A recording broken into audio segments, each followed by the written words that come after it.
네, 안녕하십니까. 정인태 신지식인 TV입니다. 저는 국립한국복지대학교 특임교수를 역임한 정인태 신지식인입니다.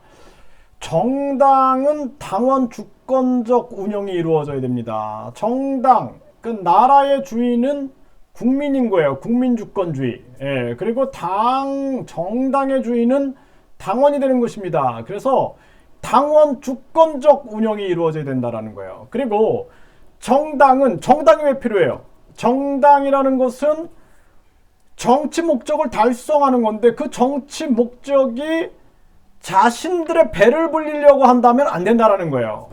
그래서 정당의 운영 목적은 반드시 나라의 근간은 백성이며 국민이며 나라의 근간은 국민이며 국민은 대통령의 하늘이다 라는 생각을 가지고 움직여야 된다는 것입니다. 그렇지 않고 정당이 훌륭한 지도자를 한 명 앉혀놓고 그 아래에서 그냥 자기들이 권력 암투를 벌이고 새로운 사람이 오면은 필요 없다라는 식으로 내치고 자신들의 권력을 위하여 움직이고 국민들의 공의를 생각하지 않는다면 이미 정당으로서의 가치를 상실한 것이다라는 거예요. 네, 그래서 많은 정당들이 있어요. 우리나라에 45개의 정당이 있어요. 45개. 한번 볼까요? 45개의 정당이 있습니다. 네, 그래서 지금 이 가나 코리아부터 해가지고 뭐 평화인권당 뭐 해가지고 45개의 정당이 우리나라에 있고 그리고 창당 준비를 하는 그러한 정당이 뭐 다함께 자유당 아시죠? 뭐 저 윤석열 뭐 사랑하는 모임이 만든 데나 뭐래나 이렇게 그래서 이러한 정당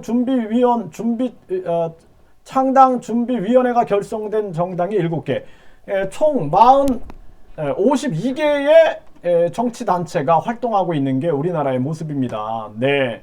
45개 정당이 있는 거예요. 심지어는 이 정당들에 보면은 뭐 여기 민생당도 있고 심지어는 거지당이 있어요. 거지당. 거지당. 제가 거지당을 보고 거지당이 다 있네요. 여기 거지당도 있어요. 거지당. 그렇죠? 김준수의 거지당도 있습니다. 이렇게 정당들이 있는 거예요. 정당. 그래서 이 정당들은 가장 중요한 것이 뭐냐면은 국민의 권익을 위해서 움직여야 돼요. 정당의 이익을 위해서 움직여서는 안 된다라는 거예요. 정당이 자기 정당의 이익을 위해서 움직인다? 국민은 안중에도 없다? 나라 망하는 겁니다.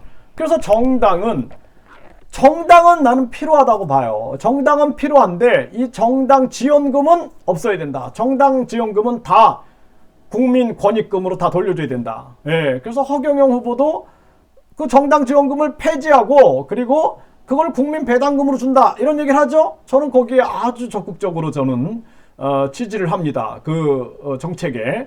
그리고 이 정당이 가지고 있는 특권, 그러니까 공천권을 가지고 있어요. 공천권. 이 공천권은 있어도 괜찮아요. 하지만 국민 공천권이 있어서 국민한테 30만 개 우리가 추천서를 받으면 그 사람은 TV 토론에 나가고 국민 공천증을 받게 되는 겁니다. 그래서 정당 공천과 국민 공천이 대결하게 만드는 거예요. 또 무소속으로도 나올 수 있어요. 무소속. 그 무소속도 대결할 수가 있다라는 것입니다. 그런데 단 정당 지원금은 없다. 그러니까 이제 국민들이 누굴 바라봐요? 국민들이 다 우리 국민의 주권을 바라보게 되는 것이고 그리고 후보는 정당 안 바라보죠. 이제 내가 뭐 정당 공천권 받아봤자 그거보다 국민 공천권이 더 세. 국민 공천권 시대가 열리게 되는 것입니다. 그래서 이제는 앞으로는 공천은 정당에서 받아도 돼. 하지만 국민한테 받는 국민 공천권이 있어. 그리고 무소속으로 나와도 돼.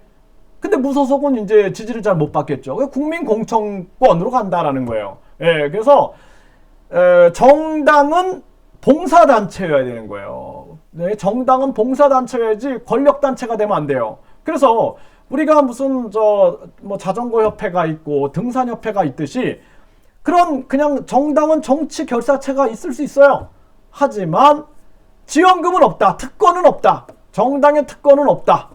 앞으로 모든 협회, 정부 지원금을 받았던 모든 협회는 다 반납해야 돼요. 예, 그거는 다 국민지원금, 국민권익금으로 다 나눠준다라는 거예요. 예, 그래서 앞으로는 모든 그동안 사회단체들, 무슨 협회들이 받았던 지원금들, 이런 게 사실상 어떤 특정 정치인들을 후원하는 그러한 식으로 쓰였기 때문에 그거는 안 된다라는 거예요. 그래서 앞으로는 모든 각종 협회나 이런 것들은 다 지원금은 없고 이제 모두 다 정당도 지원금은 없고 국민에게 권익금으로 돌려준다라는 것입니다.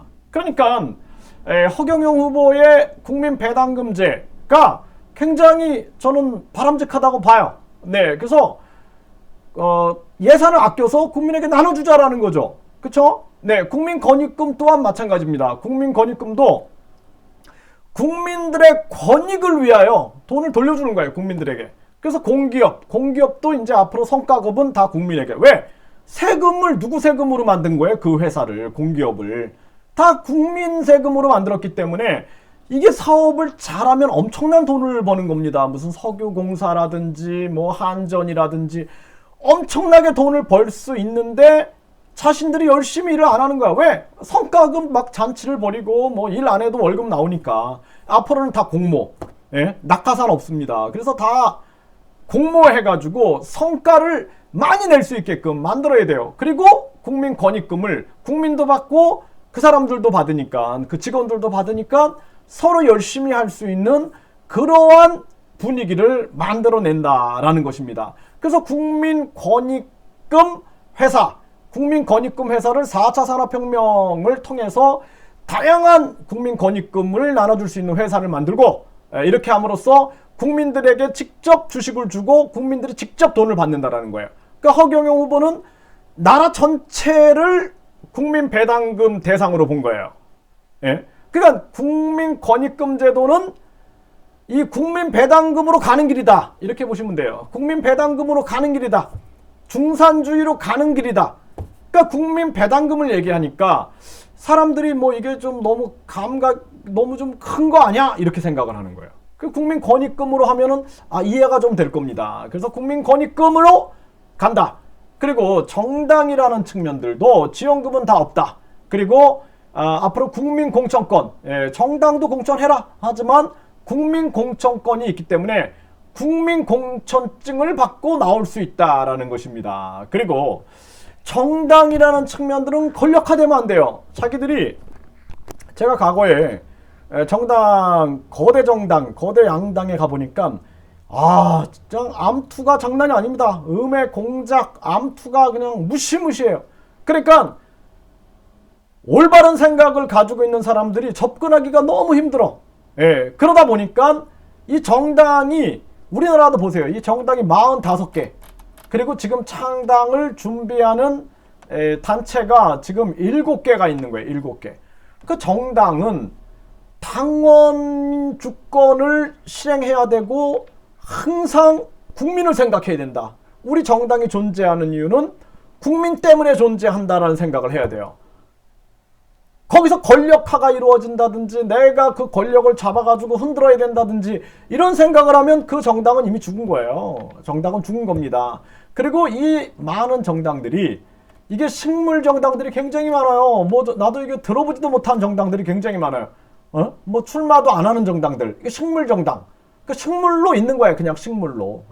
이런 정당은 식물 정당이다라고 얘기를 하죠. 식물 정당. 그러니까 고인물이 썩듯이 정당은 혁신을 해야 되는 거예요. 혁신하지 않으면 물이 썩어요. 물이 썩습니다. 그러니까 새로운 정당들이 만들어요. 정당 만드는 게 어렵지가 않습니다. 제가 정당을 3번 창당을 주도를 해본 사람이에요. 그래서 한 정당은 대통령 후보를 지지선언하면서 그 정당이 이렇게 합당 비슷하게 해서 없어졌던 정당. 그러면서 많은 사람들이 그렇게 정치를 합니다. 정당을 만들어 놓고 나중에 지지선언을 하면서 뭐 국회의원 몇 자리를 받는 조건, 뭐 이런 식으로 어떤 그 타협을 하는 경우가 되게 많아요. 그래서 저도 그때 그 정당이 그렇게 하면서 제가 굉장히 실망을 했어요. 열심히 뛰었는데 나중에는 대통령 지지선언 하면서 뭐 국회의원 몇 자리 받는 게 그게 무슨 의미가 있는가. 또 식물정당인데 나중엔 정당 운영비가 없으니까 어떻게 하냐면 운영비가 없으니까 나중에는 그냥 그 돈 있는 사람 쪽으로 그냥 정당이 넘어가 버려요. 그런 식으로 정당이 진행이 됩니다.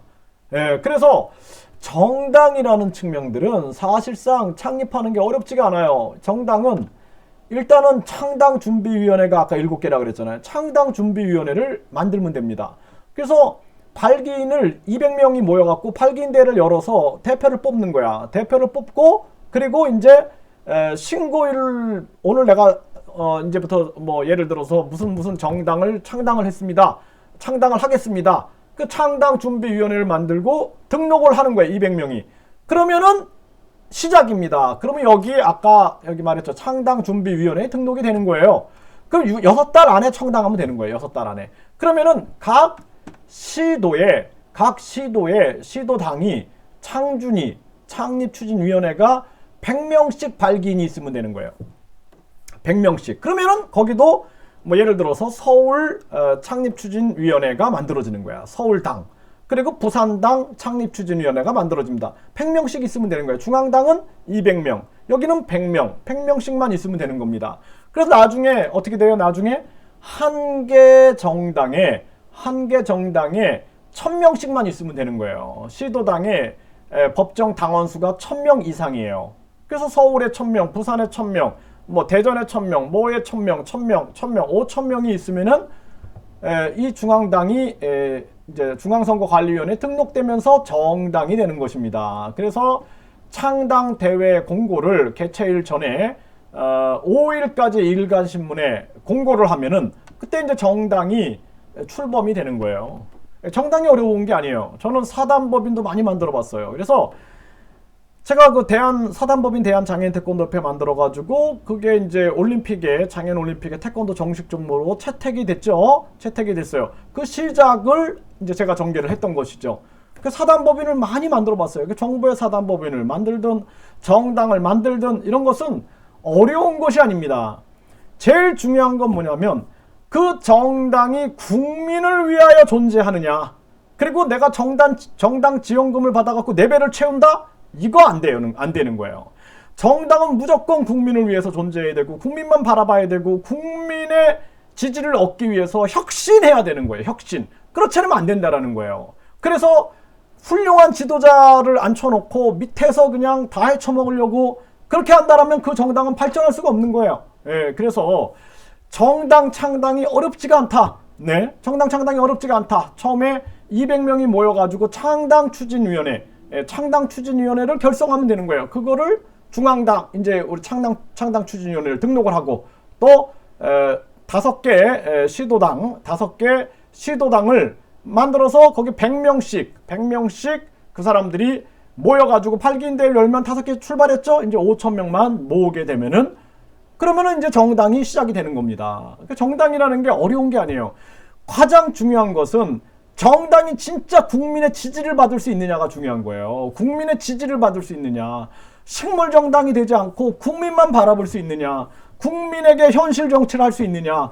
국민의 감각, 국민의 요구를 읽어낼 수 있느냐. 이게 중요한 겁니다.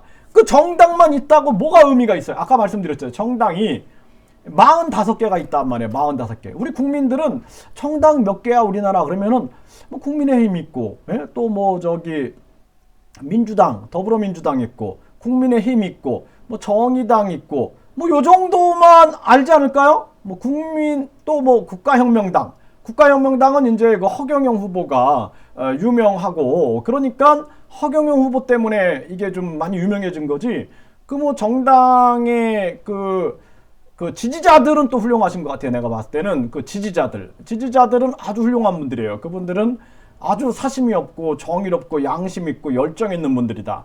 근데 뭐 정당에 난 누가 있는지 모르겠어요. 전혀 모르겠습니다. 그리고 또 뭐 우리나라에 이 정도인 것 같아요. 제가 봤을 때 나머지 정당들은 저는 못 들어본 정당들이 이렇게 많아요.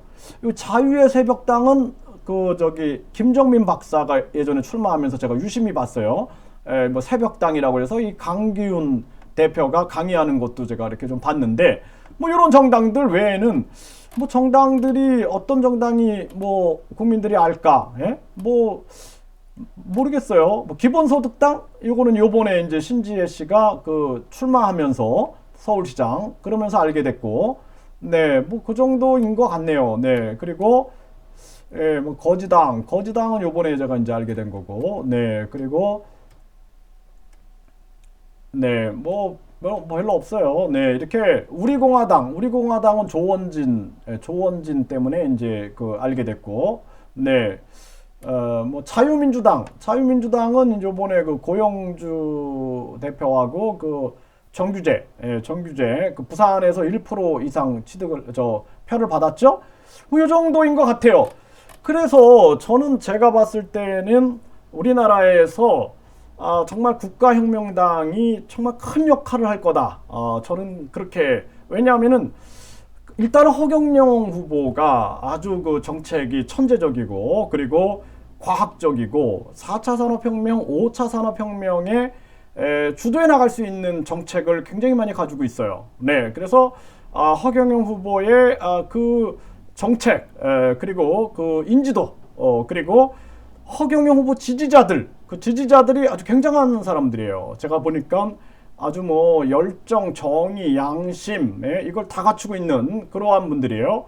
근데 정당은 제가 봤을 때 혁신을 해야 된다라고 생각이 들어요. 혁신. 네. 그래서 이번에 뭐 국민의힘도 혁신을 하고, 또 뭐 그 민주당도 혁신을 하는 모습을 보여주는데, 국가혁명당이 좀 혁신했으면 좋겠다. 이런 생각을 좀 해보게 됩니다. 그리고 저는 이제 앞으로 대통령 대학원이라는 유튜브 방송을 통해서 대통령 후보가 될 사람들, 그리고 대통령을 뽑을 국민들을 위해서 누가 대통령이 돼야 되느냐를 주제로 제가 계속 강의를 할 거예요. 강의를 하고, 경우에 따라서는 정말 어떤 정치단체가 필요할 수도 있겠다. 정치단체. 또 경우에 따라서는 정당이 필요할 수도 있겠다. 정당이 필요할 수가 있겠다. 저는 그런 생각을 하게 돼요. 네, 그래서 지금 우리나라도 보면은 여기 보면은 무슨 열린민주당이라는 게 있어요. 열린민주당이 있는데, 이게 이제 더불어민주당하고 열린민주당이 이렇게 이제 어떤 각자 가지만 서로 돕고 있어요. 각자 가지만 서로 돕는 그러한 정당의 모습을 보여주고 있어요. 그래서 내가 봤을 때는 국가혁명당이 정말 해야 할 일이 굉장히 많은데, 혁신하지 않고 다른 사람을 배척하고 내부적으로 정말 갈등이 많고 그렇다면은 정말 새로운 정당도 필요해서 서로 연대하는 정당이 필요하지 않을까. 서로 연대해서 진짜 그 허경영이라는 그 훌륭한 그러한 인재를 도울 정당이 필요하지 않을까, 그런 생각도 해보게 됩니다. 네, 그래서 저는 앞으로 대통령학 강의, 대통령 대학원에서 앞으로 다양한 정치 지식, 그래서 우리가 정당법, 그리고 공직선거법, 그리고 정치자금법, 이러한 강의를 통하여 국민들이 주권을 갖는 그날까지, 국민 주권 시대가 열리는 그날까지 저는 계속 강의를 하겠습니다. 그래서 많은 국민들이 깨닫고 의식적으로 깨어나기를 간절히 바라겠습니다. 감사합니다.